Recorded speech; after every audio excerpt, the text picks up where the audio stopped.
So we also can look at vibration therapy as a very, very good therapy to add into your life if you have osteopenia or osteoporosis. And if y'all have listened to this podcast, you know where my brain goes. I'm always trying to layer things in and improve the overall activity. And can we add certain things on top? So a lot of times I love the idea of bang for buck being on like a vibration plate. There's a bunch of them out there: power plate, vibe plate. There's quite a few. If you look for like vibration therapy, vibration plate, a bunch will pop up. We want to make sure that we're getting vertical oscillations. So if you're looking at the different types, make sure that it is actually pushing up into the body, and it's just not a vibration, like a lateral vibration where the plate's just vibrating. The benefit from vibration therapy is that it's actually causing little bits of amplitude up into your body. So it's basically pushing you up and then back down. And it's doing that over and over and over again, really, really fast. So every time you get that little, kind of compression, that compresses all your tissues, goes all the way up through the body, and your body has to respond to that. And that is where we see kind of a similar thing, like you're doing a bunch of little bitty exercises. So your body starts to go in and increase the strength of that tissue. Hey, if we're going to have all these little kind of perturbations, these compressions up through our body, we need to strengthen the bones and we need to strengthen the whole body so that we can actually resist any problems with this. So that increases osteoblast activity and bone building cells, blood flow throughout the whole body, circulation through the bone, and has been shown over and over and over again to improve bone health. So it really has a good place in the routine. I love the idea of putting the vibe plate on and having blood flow modification bands on while you're on there. And so you might do blood flow modification bands on your hips, on your legs, and you're just doing, some weighted squats or lunges, loading the long bones while you're going through vibration therapy. So we're stacking all of the therapies that you can do to improve bone strength into one nice exercise routine that happens a few times a week. So you're doing vibration therapy with blood flow modification, with resistance training, all in the same time span. That really gives you a lot of bang for buck in the moment right there, and can improve bone health quite a bit. So that's where we go. And you do want, I will say with vibration therapy, you want to get the whole body. So what that might look like is you're standing on the vibration plate doing leg exercises, and then you're doing core exercises where you might be on all fours and maybe your arms are on the vibration plate, and then we can switch it and I'm still on all fours, but my legs are on the vibration plate. And then I'm also doing some arm exercises through that, push-ups, planks, doing some static arm holds where I'm going from one side to the other, doing like good mornings. You're doing all of that type of stuff so that now I have gotten the bones in all of my arms, throughout my core, and certainly through my legs and hips, which are all really, really important whenever you're trying to train this stuff and get it stronger. When we get through, so to review all of the therapeutics that really help, we're looking at, you got to have some exercise. We have to be doing exercise to strengthen the bones. Resistance training, putting pressure through and progressively overloading that. Go back and listen to the weekly routine and how important building strength is. But from building strong bones, we just have to be doing weight bearing and resistance exercises. If you're swimming, if you're jogging, those things help. Start moving weights, and I promise your bone health will improve. We also want to start wrapping in some of these other therapies. Blood flow modification therapy with Katsu is absolutely incredible at doing this and really helping to increase the density of the bones. PEMF therapy should be a very, very high on your list of activities that you want to wrap into your life. With that, if you can stack cryotherapy in and reduce inflammation, it will absolutely tie together very well and help. Vibration therapy is another really, really good therapy that will help you in your bone strengthening journey as you go throughout this program. I tell people to make sure that you're retesting regularly, and that tells you how deep you need to go into this, how intensely you need to go in this, and do you need to change a few things. A lot of times whenever we need to change some things, if we're doing all of those activities and we're not getting as big of a change as we want, then we need to look at what are we putting in our body? What does our diet look like, and what supplements and nutritional changes might we need to make? So if we look at some of the kind of diet factors that we want in our weekly life, in our daily life, in our monthly life, that will change the ability for the body to keep strong bones, I think we can go into, to make this kind of simple, we want to eat a diet rich in like calcium, vitamin D, magnesium, a really good source of all this like bone health. So this is going to be, certainly if we can do high quality dairy products and we don't have a problem with those things, it's something we should look at. Dark leafy green vegetables can be a really good source in a lot of these cases. Fortified foods where they're adding like vitamin D. We want to make sure that we're getting great like fatty fishes. We're getting a lot of the healthy amino acids that we need as well is a very big one. So I love things like venison that don't carry a lot of other issues with it, but really help support our body in this kind of, bone health journey. So when you're doing that, making sure we're not eating inflammatory foods for us. And that's something that we just have to look at. A lot of times you have to do testing to find out if there are some healthy foods that are causing inflammation. But for the most part, if you are eating sugar, alcohol, refined carbohydrates, that's probably the big three that are going to be causing inflammation. If you get rid of those, you probably don't have to worry about doing the testing, because chances are everything else is going to fall into line. So if we're looking at some of these things and we're trying to improve the strength of our bones, and you have a family history or a predisposition to osteopenia, osteoporosis, you have to be much stricter than other people. So alcohol needs to be off the list, most likely. Refined carbohydrates need to be off the list, most likely. And of course, reducing or very, very limiting sugar intake needs to be something that's part of your eating routine. That's how you're going to eat.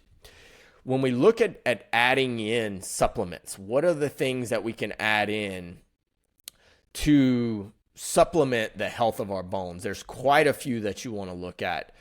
And with some testing and tracking, you can really make a big change in your bone health if we start adding these in. The first and most glaring is calcium.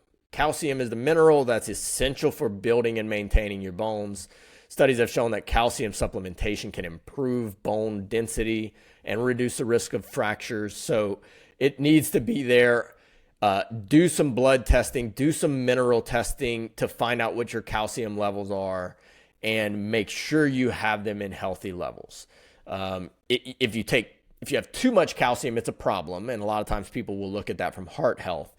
Certainly, if we have too little calcium, it is a huge problem from a bone health. So we're trying to walk the line. So you actually want to do quite a bit of testing to find out if we need to be taking the right amount of calcium. Testing, again, I love SpectraCell. It's a nutrient, test on steroids. I also love a hair mineral analysis to check the tissue levels of calcium. So doing both of those, you can kind of hone in on exactly how much you need to be taking. Vitamin D is probably the other huge one that we have to look at on this, is that it's an essential nutrient for bone health and helps the body absorb the calcium. So any of my patients who come in and are low in calcium and they can't quite get it up, it's probably because they don't have enough vitamin D to increase the absorption of calcium. And there's a bunch of different ways of increasing vitamin D. I tell people to do all of them. Supplement with it daily. Get in the sun 3 times a day, 20 minutes each, ideally morning, noon, and early afternoon, early evening. And we're trying to get 20 minutes each time so that we're increasing natural vitamin D production at a minimum. And we're starting to increase foods rich in vitamin D. So if we do all 3 of those, we can actually increase this to a great level, so that it actually is helping improve bone density, reduce the risk of fractures, and increase the strength of our bones. Vitamin K is another nutrient that's really involved a lot in bone mineralization. So there's been quite a few studies that show that postmenopausal women taking vitamin K improved their bone density. So I'd wrap that in and make sure that you're looking at that.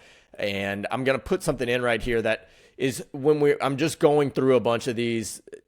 When you're looking at these, if you're in a good level for it, after you do, say, a SpectraCell blood test, then that's okay. You don't need to take something that your body already has in good levels, but these are the ones you're looking at in the process of trying to figure out what little things you need to tweak to improve the strength of your bones over time. So somebody turns 55, I'm like, get a SpectraCell test and let's see where all of these are so that we can improve the chance that you build really, really strong bones with a program like this. Magnesium is another one that is so helpful for everything. I think the more I study magnesium, the more I like it. And I'm like, we really need to make sure everybody has enough magnesium, whether that's for nerve health, muscle health, or bone health. There's quite a few studies around doing magnesium supplementation and it improving bone density in men and women. We'd love to see more of that. I love a nano version of liquid magnesium that we use at the office. I've had more people come back after using that and really see a big difference in overall health, muscle health, sleep health, and certainly bone density. So very important to look at magnesium levels. Collagen is something that has been the hot topic a lot for the last few years, really. Collagen is basically a protein found in, all the tissues in your body: bone, skin, muscle, tendon. There's quite a few types of collagen. But if we improve, basically 1, 2, and 3, there's, I think, 27 types of collagen in our body. But your major tissue factors are in collagen type 1, collagen type 2, collagen type 3. I believe 5 and 10 are also very important. And if we can increase collagen, we're increasing the protein building blocks for which my body can build healthier bones. So it's a good protein for you to have anyway.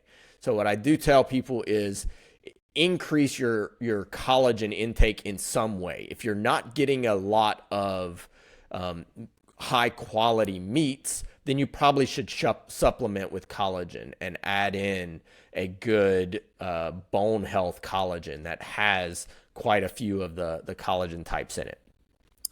Of course, we always look at some of the advanced things that you can do if you really have a severe case or you've been told that you are already osteoporosis.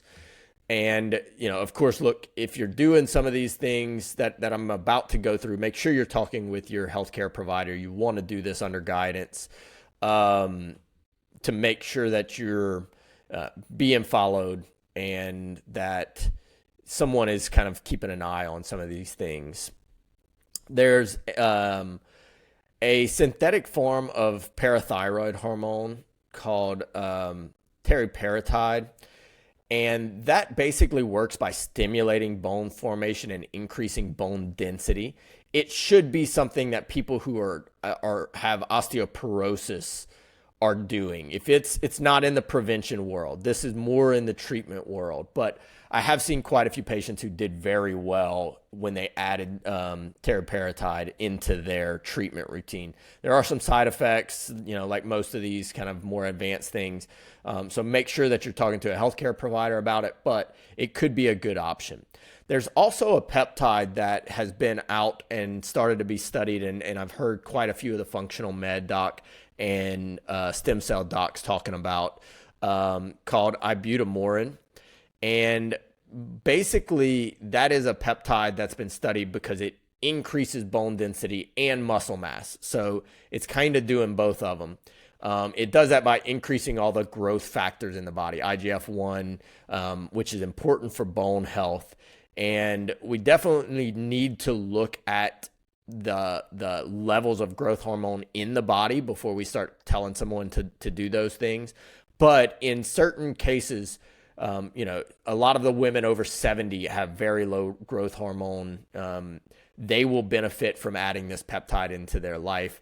A lot of times it is a subcutaneous injection. So they're giving themselves an injection like insulin, basically, at the request frequency of the treating doctor. But it is a peptide that has shown some very good preliminary, anecdotal results for improving bone density. So it's something to look at if you are in that more advanced category. But I think, if you're doing all the other things, you can make a huge change in terms of how strong we can get your bones. If we're doing the right exercises, we start adding in some of the advanced therapies to strengthen the bones, and we start tweaking our diet to pull those bad things out, get the alcohol down, get the refined carbohydrates down, get the sugar down, so I'm not creating inflammation for my body to deal with and causing that to increase some osteoclast activity.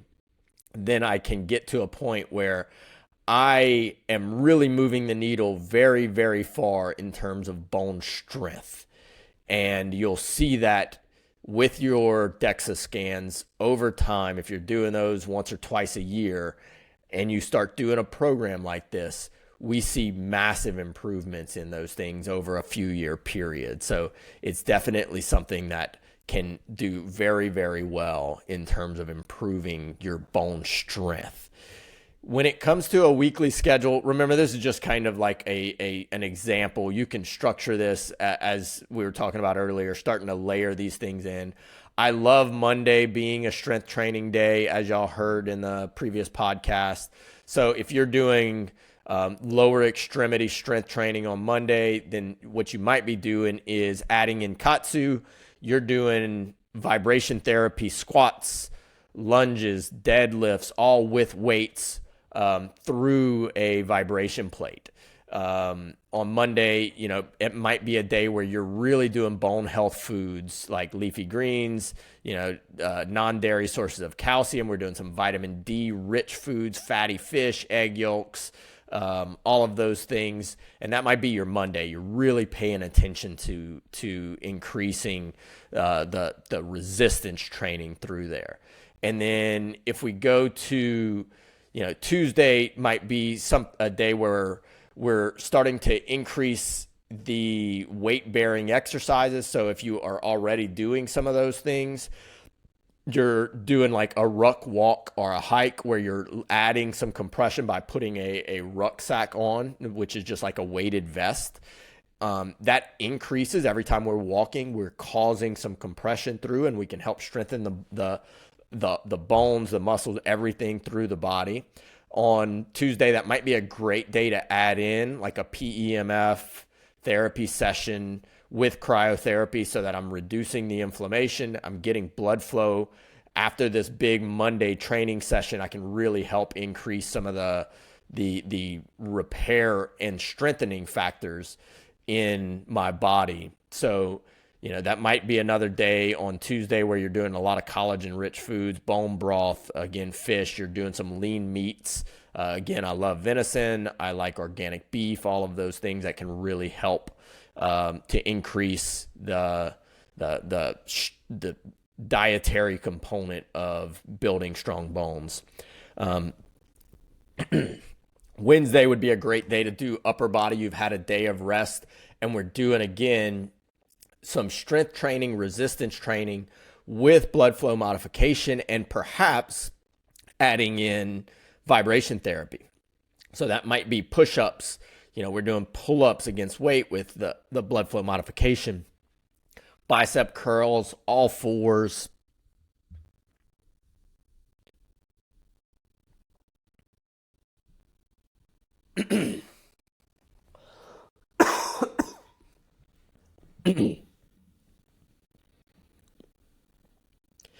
um, Tricep extensions, going through all of those shoulder exercises, doing shoulder press, bench press, and we're doing a lot of that with blood flow modification. This would also be another day where we probably can work in some supplements, yeah, and some time where we're getting into the sun for an extended period. So we might, spend the afternoon outside. We're making sure that, we're setting all of our kind of supplements, calcium, vitamin D, magnesium, etc. On Thursday, we might do some low impact activity. So we're kind of giving this stuff a little bit of a break. So we're going back through and doing balance training as we talked about on the previous podcast episode. That is a very big part of this stuff. And if we can improve the balance while we're improving bone health, we make a huge impact on our risk for fractures and our risk for problems. So I love balance exercises like we talked about, yoga, Pilates, all of those types of things that really kind of stress that. And you're still getting some core strengthening activity on that. Thursday, again, probably a great day to go back and do recovery. So you did all the heavy arm stuff on Wednesday. Thursday, PEMF and cryotherapy would be a wonderful addition to this whole program. So again, I'm encouraging the cellular activity, the osteoblast activity. I'm making sure that I am giving my body the time to recover and actually go in and build the response and strengthen the bone so that I'm getting the benefits and I'm not just layering intensity on intensity on intensity. Friday might be a day where I'm doing an extended vibration therapy session. I really do like having one of those that's a long, like 20-minute vibration session where I'm doing, some stability work using a vibration plate and going through a lot of the exercises that'll really help me to stabilize my body and strengthen the bone. So adding the resistance training, maybe this is like a core day where I'm doing vibration therapy. Same thing, bone health foods in the afternoons on a Friday, leafy greens, make sure you're getting all the calcium, vitamin D, fatty fish, egg yolks, fortified foods, all of that stuff. So not a bad way of doing a week. Saturday, a lot of times I also like to do like HIIT style training. And on Sunday, I like, again, my long cardio training, as we talked about on the last one, which is still important in a bone health program. Look, of course, I'm just kind of building out an expansion on this, so you can set all this up in any way that you want. But remember, we need to make sure that we have the exercise component in our routine to improve our bone health. We need to make sure we have the therapeutics component in our life to improve the bone health. We need to make sure that we are addressing the dietary component and the inflammatory component that comes along with that. And then we can start looking at the supplementation that we might need to improve the health of our bones so that our body can take all those activities and actually put them to work the way that we need and want to improve the bone health. So